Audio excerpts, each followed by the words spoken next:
এই বক্তারও ইমান নাই, এই বক্তা কি মুসলমান, সে কি আলেম নয়। যারা শুনবে তাদের ইমানও চলে যাবে। ভিডিও দেখুন আমার স্ক্রিনে।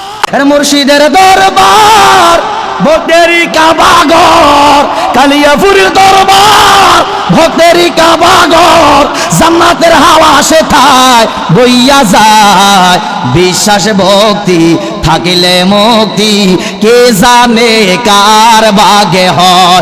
বিশ্বাস ভক্তি থাকিলে মুক্তি, কে জানে কার ভাগে হয়। মুর্শিদের দরবারে যাইয়া আদবে মতো হইয়া সাইয়া তাকো, হুকুমের আশা দিলে সে ইজাজত।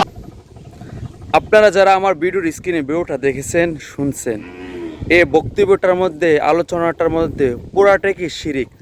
আল্লাহ তাআলার যে গুণগুলা সে তার পীরের সাথে, তার মুর্শিদের সাথে একসাথে করে ফেলছে। এই জন্যই বলতে চাই, বক্তাগুলাকে বয়কট করুন। আল্লাহ তাআলার সাথে কাউকে শরিক করা যাবে না। আল্লাহ তাআলার যে গুণাগুণগুলো আছে এর সাথে কাউকে শরিক করা যাবে না, তে এগুলাকে শরিক করে ফেলছে। এই জন্যই বলতে চাই, মুসলমান সময় থাকতে যারা কোরআন হাদিসের কথা বলে তাদের সাথে চলে আসো। আজকের ভিডিওটা শেয়ার করে সবাইকে দেখার সুযোগ করে দিবেন।